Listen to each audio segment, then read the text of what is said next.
जय श्री राधे। जब आप भगवान जगन्नाथ के मंदिर आते हैं तो उसके बाद साक्षी गोपाल के दर्शन करने जरूरी होते हैं, क्योंकि मान्यता है कि भगवान जगन्नाथ के दर्शन करने के बाद साक्षी गोपाल मंदिर में अगर आपने दर्शन नहीं किए तो आपकी यात्रा अधूरी रहती है। यह मंदिर पुरी से 20 किलोमीटर की दूरी पर है। तो आज हम साक्षी गोपाल जी के रहस्य पर चर्चा करेंगे कि जब भगवान गोपाल बने साक्षी। तो चलिए शुरू करते हैं। बहुत पहले की बात है। उड़ीसा के विद्यानगर गांव में एक धनी बूढ़ा ब्राह्मण रहता था। एक बार उसकी तीर्थ यात्रा करने की इच्छा हुई। अपनी देखभाल के लिए वह गांव के एक गरीब ब्राह्मण के लड़के को साथ लेकर चल पड़ा।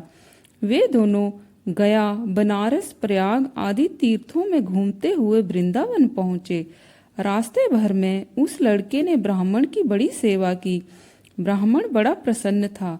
वृंदावन में गोपाल जी के दर्शन करने के बाद तो उसे और भी संतोष हुआ। वह लड़के से बोला, बेटा, तुमने मुझे कोई कष्ट नहीं होने दिया और सारे तीर्थ करा दिए। मैं चाहता हूँ कि अपनी पुत्री का विवाह तुम्हारे साथ कर इस उपकार का बदला चुकाऊं। लड़के ने हाथ जोड़कर कहा, दद्दा, मैंने विवाह के लिए आपकी सेवा नहीं की है। आप उस भगवान के परम भक्त हैं। आपकी सेवा से भगवान मुझ पर प्रसन्न होंगे, यही सोचकर मैंने आपकी सेवा की है। और फिर आपकी बेटी का विवाह मेरे साथ हो भी कैसे सकता है? आप धनी मानी आदमी हैं। मैं ठहरा भूखा नंगा, पर ब्राह्मण ना माना। वह बोला, नहीं, मुझ पर तुम्हारा बड़ा एहसान है। मैं अपना संकल्प अवश्य पूरा करूंगा। मैं गोपाल जी के आगे वचन देता हूँ कि अपनी बेटी का विवाह तुम्हारे साथ करूंगा। इधर बूढ़े ब्राह्मण के घर वालों को जब ये पता चला कि वह अपनी सुंदरी गुणवती लड़की का विवाह एक कंगाल से करना चाहता है, तब वे बौखला उठे। उसने उन्हें लाख समझाया कि वह वचन दे चुका है, उसकी बात चली जाएगी, किंतु वे लोग ना माने। किसी ने कहा, मैं जहर खाकर मर जाऊंगा। किसी ने घर छोड़कर चले जाने की धमकी दी। ब्राह्मण बड़ी दुविधा में था। उसका मत था कि प्राण जाए पर वचन न जाए। संयोगवश वह लड़का एक दिन उस ब्राह्मण को उसकी बात याद दिलाने आया, लेकिन उसे देखते ही घर वाले लाठी ले लेकर उसे मारने दौड़े। वह बेचारा डर कर भाग गया और कोई चारा न था। पंचायत बैठी। पंचायत में घर वालों ने कहा, ये लड़का बिल्कुल झूठा है, इसकी नीयत बिगड़ गई है। भला ऐसी कौन सी मजबूरी है कि हम अपनी बहन बेटी का विवाह ऐसे कंगाल से करें? और यदि ये सच्चा है तो बताए कि विवाह की बात किसके आगे तय हुई थी। गवाह लेकर आए। नवयुवक भोला भाला था। गवाह की बात सुनकर प्रसन्नता से बोला, गवाह, दद्दा से ही पूछ लो। क्यों दद्दा? गोपाल के आगे वचन दिया था ना, मैं उन्हीं को लेकर आऊंगा। वे ही सारी बातों के साक्षी हैं। पंचों ने भी बात मान ली। बूढ़ा ब्राह्मण मन ही मन भगवान से प्रार्थना करने लगा कि हे प्रभु, किसी तरह मेरी बात रख लीजिए। लड़के को विशेष दुख इस बात का था कि एक तो बूढ़े आदमी का वचन जा रहा है, दूसरे वह स्वयं लोगों की निगाहों में गिर रहा है।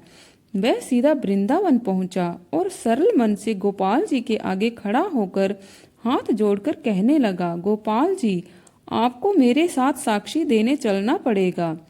बूढ़े दद्दा ने आपको साक्षी बनाकर कहा था कि वे अपनी बेटी का विवाह मेरे साथ करेंगे।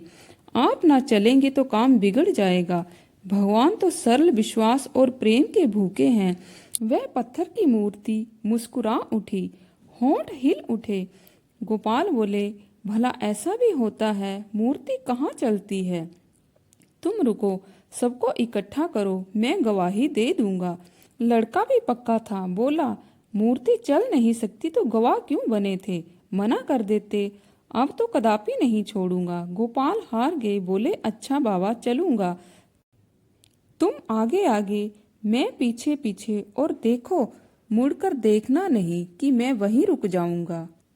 किंतु मुझे पता कैसे चलेगा कि आप आ रहे हैं? लड़के ने पूछ लिया। मेरे नूपुरों की आवाज सुनते रहोगे, गोपाल ने उत्तर दिया। उसे आवश्यकता थी, शर्त माननी पड़ी। वह चल पड़ा। गोपाल की मूर्ति भी चल पड़ी। नूपुर ध्वनि बराबर होती रही। लड़के को विश्वास हो गया कि गवाह धोखा नहीं दे रहा है। विद्यानगर थोड़ी दूर रह गया था। लड़के ने सोचा, अब एक बार पीछे मुड़कर देख लूं। यहाँ गोपाल रुक भी जाएंगे तो क्या हानि, गांव पास है, जाकर सबको बुला लाऊंगा। ऐसा सोचकर उसने ज्यों ही पीछे मुड़कर देखा, गोपाल मुस्कुराकर जहां के तहां खड़े हो गए। लड़का हर्षपूर्वक दौड़ा गया। गांव में धूम मच गई कि गोपाल आए हैं, गवाही देने आए हैं। सारा गांव उमड़ पड़ा। गोपाल ने साक्षी दी कि लड़के की बात सही है, उसका विवाह हो गया। अब वे दोनों, बूढ़ा ब्राह्मण और नवयुवक, वहीं प्रेम से गोपाल की सेवा करने लगे।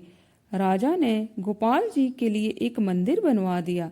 रानी सोचने लगी कि गोपाल की नाक छिदी होती तो अपना कीमती मोती उन्हें पहनाती। गोपाल और भी सुंदर लगते। उसी दिन रात को स्वप्न में गोपाल ने रानी से कहा, ध्यान से देखो, मेरी माँ ने बचपन में मेरी नाक छिदवाई थी, छेद अब भी है। रानी की इच्छा पूरी हुई। यह पुरी जिले का परम प्रसिद्ध राजा का बनवाया साक्षी गोपाल मंदिर है। वृंदावन में वह गोपाल मंदिर मूर्तिहीन है, किंतु नगर पालिका घंटाघर और गोपीनाथ बाजार के बीच सड़क के किनारे बना वह स्थान आज भी उस अद्भुत गवाही की बात याद दिलाता है। श्रद्धालु भक्त वहां से बिना सिर झुकाए नहीं जाते। तो भक्तों, आज के लिए इतना ही। कल फिर आपसे भेंट होगी। तब तक के लिए जय श्री राधे।